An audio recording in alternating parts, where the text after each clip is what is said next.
So, a lot of people I know will start with a very specific goal in mind. And where I usually start with people is what are they? A really great question I find is what are you avoiding? That's always going to lead into a deeper discussion. It's going to unfold and reveal a larger pattern in their life. And so when I start a session with somebody, sometimes I begin with a question like, what are you avoiding? And that's a really great way to trigger a conversation. But really, I just start in conversation with somebody. We don't have a place we're trying to get to by the end of the call because the thing that needs to be talked about, that needs to be worked through, it just emerges naturally in the conversation. Welcome to Career Coaching Secrets, the podcast where we talk with successful career coaches on how they built their success and the hard lessons they learned along the way. My name is Davis Nguyen, and I'm the founder of Purple Circle, where we help career coaches scale their business to $100,000 years, $100,000 months, and even $100,000 weeks. Before Purple Circle, I've grown several 7- and 8-figure career coaching businesses myself, and have been a consultant at 2 career coaching businesses that are doing over $100 million each. Whether you're an established coach or building your practice for the first time, you'll discover the secrets to elevating your coaching business. Hey everyone, welcome to another episode of Career Coaching Secrets podcast. I'm your host, Regan, and today's guest is David Heaps, the founder of Leadering, a leadership transformation practice that helps executives align their inner and outer worlds so they can lead with clarity, integrity, and impact. A former CEO turned leadership guide, David combines decades of corporate experience with deep inner mastery, shaped by more than 10,000 hours of silent isolation in the Amazon jungle. His work challenges leaders to move beyond surface level performance hacks and instead dissolve blind spots, rewire habits of thought, and lead with alignment rather than egoic armor. It's a pleasure for me to have him on the podcast today. Welcome to the show, David. Thank you. Glad to be here. So, David, I wanted to dive a little bit deeper into your coaching practice and how that got started. So looking at LinkedIn, it's been more than 9 years, almost 10 years that you started Leadering. So what inspired you to start Leadering, become a coach, and have this as a coaching business? Yeah, so as part of my time down in the jungle doing isolation, that's part of a larger process that I was engaged in where I would spend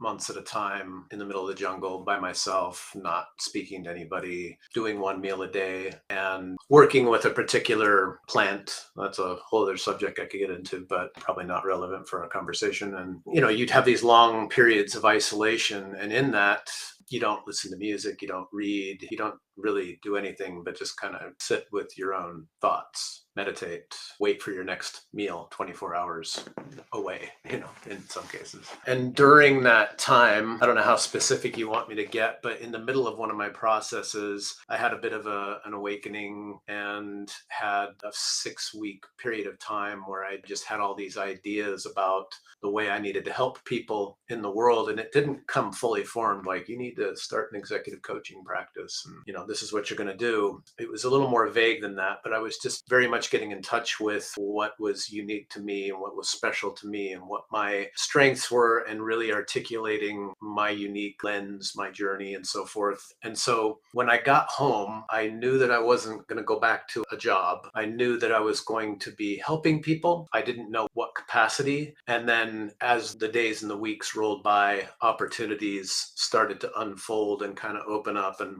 within 6 months, I had a couple different clients. They all happened to be business owners. And that's just what was unfolding. And it just continued from there. I'd actually love for you to be as detailed as possible because this is very interesting. I want to learn as much as I can about your experience there, isolation. So one meal a day, and I want to understand that. And we could also dive into if that's something you do for the clients as well, kind of like a retreat maybe or something like that. But it wouldn't be isolation at that point if you were with other people. So how is it like? You're somewhere in the middle of nowhere. You say one meal a day, but is that a meal that you like taken with you to have like meal prep or like how is that working? No, I don't want to make it sound like I'm deep in the middle of the jungle and there's just no one around because that's not the case. I'm on the edge of the jungle in a farming community and there are people that take care of you.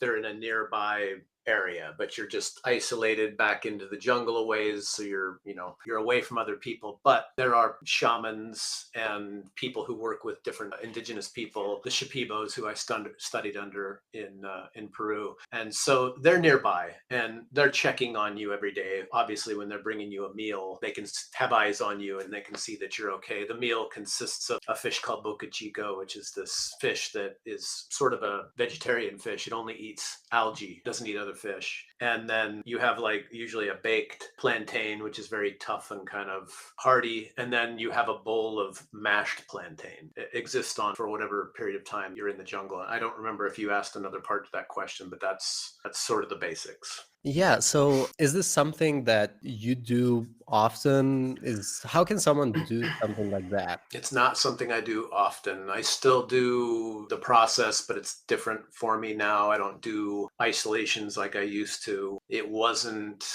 I think I started this back in 2014 is when I started it. And at the time, really my intention was to become a curandero, which is, basically doing ceremony for other people, ayahuasca ceremonies. I don't know if you've ever heard of that. Mhm. But that's kind of the direction I was going. It only took a couple of years of going into the jungle and going through this dieting process where you're isolating yourself and you're quiet and so forth. Process, if you want to use that term, kind of turned me around and sent me back into the corporate world, which I really kind of thought I was done with. So it was a bit surprising to me that was opened back up to me because I was coming from that. I thought I was going, decisively into this very different world, and I did and am, and I still straddle those two worlds. The lion's share of the work that I do is with business owners and CEOs and executives and other people too, but those have been the majority of my clients for the last 10 years. Interesting. That is very interesting. And so, is this also something like the second part of that question was actually, are there also retreats that you organize with your clients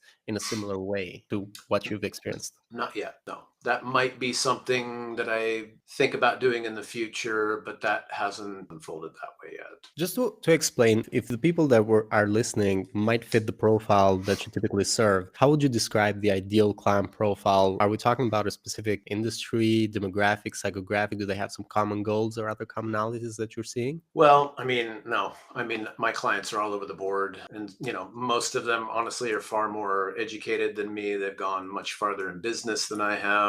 And I tend to attract people who have a lot of trauma that they're dealing with. But then on the other end of the spectrum, I have other people that barely even recognize that they're dealing with any trauma and kind of everything in between. And I don't find that it's easier for me to work with one or the other, just the way I'm wired. For whatever reason, I just seem to be able to meet people wherever they're at and work with them from there. But I would say a good portion of my clients, maybe half my clients, I would classify as pretty traumatized. When you're working with these clients, how is the engagement like? Is there a certain program of a certain length? How would you describe working with you? Well, the work that I do, some people like to see people once a week. I always found that was too much. Some people like to do hour-long sessions. I always found that those were too short. Sometimes takes a bit to get into whatever we're needing to get into. So I find that 2 90-minute sessions a month are just perfect for me. And that allows us to get into some deeper work and we don't feel rushed. And the time and the space in between, I find is really great time to practice, to cover any homework assignments that are given possibly during the session, to integrate whatever wisdom, knowledge, whatever comes forward in the sessions that we're in. Just time to practice and apply whatever was uncovered long enough for you to actually do something different, get some feedback, and then come back and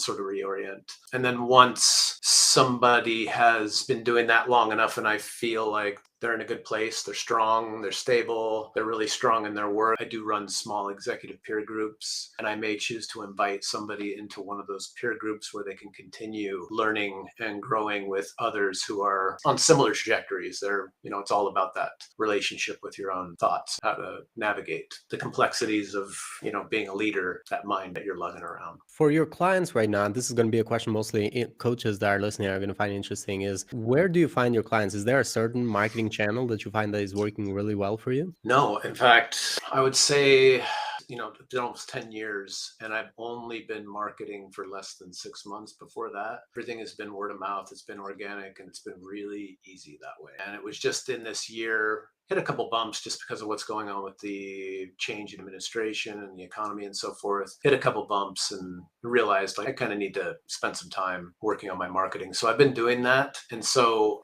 I hired an agency that's been helping me do outreach through LinkedIn, help me optimize my page. And it is leading to some clients, but I haven't found anything it's like that tap that we're all hoping for where we can just kind of turn it up or turn it down depending on what we want. So I'm kind of I feel like I'm in the beginning of stages of kind of figuring out what that is for me. Right now, it's LinkedIn outreach through this agency that working, but you say it's not working to the extent that you would prefer it to have worked. Well, I don't have any expectations because I don't know what I should be experiencing. It is leading to some clients, certainly. I think we all have different levels of being patient, and it's probably working out to one new client every probably 45 to 60 days, which is okay for now. While we're dialing in my message and figuring it out. Okay, cool. Also wanted to ask, like, in terms of like goals, looking to the future of leadering for the next 1 to 3 years, do you have any specific business goals that you're working towards of? Yeah, I would just like a certain number of groups and a certain number of clients that I'm shooting for, and then I'm just kind of, backing into that plan. So you're thinking about like doing both group coaching and one-on-one as well. I do group coaching and one-on-one coaching. I'm just looking to grow it a little bit. Mhm. So it's been great. 10 years, it's been a really fun journey. I love what I do. And now I'm just looking to turn up that tap a little bit and grow my business a little bit, Mhm. a little larger than it has been. I'm happy with it, but I just wanted to get a little bigger. And when thinking about this goal, what would you say is kind of like the main bottleneck for you? Is it on the marketing end or is it like your capacity? What would you say is kind of like the main challenge? Well, I don't know if there's a challenge with capacity. It's just that there's only so much of me. I don't have a product that works when I'm not working, nor do Mhm. I see something that I'm interested in trying to do in that regard. I think where the learning is happening right now is figuring out how to communicate my message to the right people. I mean, I think that's just, marketing 101. But again, I'm literally like 5 months into this. So it's Mhm. just this tune. So far, it's just been this tuning process. Cool. Yeah, that makes sense. And my other question is, and this goes to a research paper we're trying to build, is when thinking about investments that coaches are making, what have been some investments that you feel really good about? Either you learned a lot or got a good return from, and what have been some investments that you would have preferred to have avoided if there's any of those as well? And when you're thinking investments, could be investments of time or money or both. Well, I mean, those diets that I was talking about, when I went down to the jungle, single most important investment I ever made. I continue to engage in that process, but I Mhm. do that from home. So that's something that I continue to do, but it's more of a social thing. I have a wife and I have a business and I'm not isolating, but it's a different variation of that. I'd say something that maybe hasn't worked for me. I had somebody reach out to me a few years ago to try to help me get started on again, it was LinkedIn outreach, and it was kind of a Mhm. do it yourself thing where they kind of help set you up with the process. And it just didn't work for me. It was pretty expensive and it didn't really pan out. So And goes to my final question is, since you're thinking of like growing, I wouldn't say scaling, but like growing to a certain amount that you're just like trying to increase it, certain amount of groups and certain amount of clients. This relates to my other question, which is like for coaches who are trying to scale their impact, in a way you're working with leaders, so you do make quite a bit of an impact yourself as well. Is there an advice you'd give to coaches who are trying to scale their impact? well, I can't speak for anybody else, but the work that I do, I recognized pretty early on that I'm working with business leaders, but I'm really working with, going to use the word individual. I'm working with the individual. In some cases, I've been working with a client for 6 months before I know the first thing about their business. I'll know the name of it. It doesn't even come into the conversation because that's not what I'm working with. I'm working with the person, the mind, the relationship with his own thinking or her thinking, and the impact they're having on their business or their personal life. And in fact, when I'm working with them, this flows into every area of their life. So Mhm. while the focus is, and this is actually something I'm wondering about right now, am I focused in the right areas? Am I limiting myself by just tailoring my message to business owners and executives and so forth? Because truth of the matter is, they are most of my clients, but I have clients that are not business owners. They're not executives. They're artists. They're mothers. They're addicts. They're all kinds of people with different kinds of trauma and different relationships with their own thinking. And the work that we do together reaches out, branches out, and touches every area of their life. So that's just a byproduct of the work I do, I guess, is the answer I'm trying to give you. Beautiful. And I was thinking, like, even though you kind of like don't really connect with their business, you still, in a way, indirectly impact their business because it just touches Yes. every concept of their life. Yeah. Yeah. I don't want to make it sound like I don't connect with their business, because there are just some clients where that's not the case. But obviously I've got, deep history in operations and expertise there. And I do a lot of work around helping people understand how to leverage and work with AI in their leadership. So very comfortable going from one end of the spectrum to the other. It just depends on the person and what they need. So, David, you also mentioned that when you talked about your engagement with your clients, there's also group coaching and one-on-one coaching. Could you dive a little bit deeper into like how that works out for these clients? So a lot of people I know will start with a very specific goal in mind. And where I usually start with people is, what are they? A really great question I find is, what are you avoiding? That's always going to lead into a deeper discussion. It's going to unfold and reveal a larger pattern in their life. And so when I start a session with somebody, sometimes I begin with a question like, what are you avoiding? And that's a really great way to trigger a conversation. But really, I just start in conversation with somebody. We don't have a place we're trying to get to by the end of the call, because the thing that needs to be talked about, that needs to be worked through, it just emerges naturally in the conversation. And for the way I'm built, the way that I'm wired, for some reason, I just know how to go with that. And I know how to guide the client where they need to go so that they actually get somewhere new with it. I know a lot of people talk about helping people get out of their own way, but I don't find that a lot of people really understand how to even, people will say that, but they don't always really even understand what that means. Because one of the things that I may be going off on a tangent here, but one of the things that I've talked to a few different coaches and people out there that are nervous about AI coming into the picture, because it's so good at recognizing patterns. And, I've even got clients that they do some work with AI when I'm not working with them and so forth. And pattern recognition is a really important part of the process. It's a really important part of what I help people do, help them kind of turn that lens back on themselves and observe the patterns that are kind of governing their life, and especially those patterns that are keeping them from getting to where they want to be getting. That's only the first part. Identifying the patterns, the easy part. I'm just kind of attuned to that. That's something that I naturally see. But if it was just as easy as saying, hey, listen, you have this pattern, stop doing this pattern, and they just go, yeah, I'm going to stop doing that pattern, nobody would have a job. It's all those little micro decisions that happen all day, every day, that create that pattern that we observe in life. So the work that I do down into the center of yourself, where your entire life is a waking, walking, talking, breathing, working, exercising, eating, meditation. I don't want to make it sound like you're just, you're never able to relax. That's not the case. But your life does become this very conscious exercise of interacting with your own mind and not leaving it to chance, which many people do. So the vision statement for my business is master the mind behind the mission. It's not about controlling the mind, because that's absolutely impossible, but it's learning how to work with your mind. And so that's really what I help people get into. And just being able to see the difference, this is kind of the crux of it.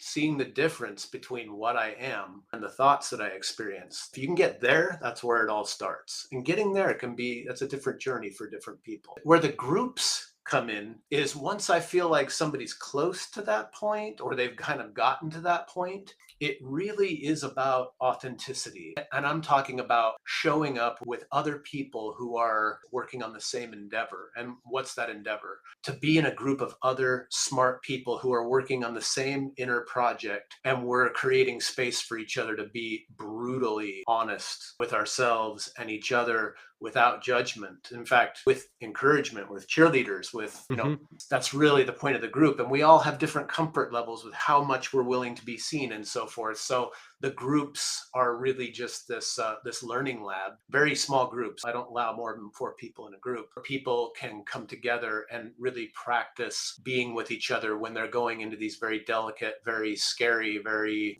these places that they're not comfortable going. Because the whole goal is to be able to go back out into the world, into your relationships, into your business. And no matter what's coming at you, you are centered.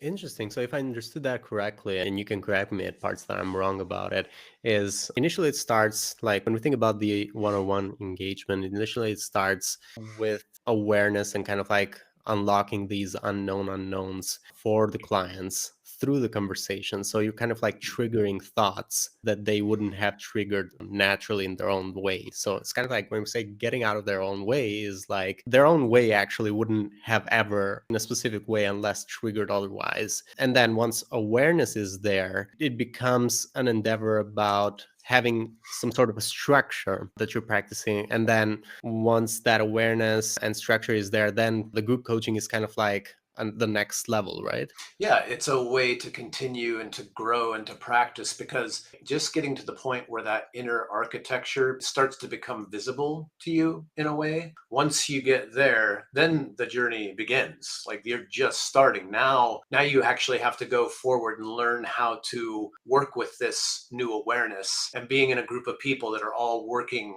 on the same thing and seeing a similar inner architecture is profoundly useful, because most people aren't even aware that that exists. So if you can find people that are, get together, practice with them, that's when the transformation, the growth really just starts blasting off. Yeah.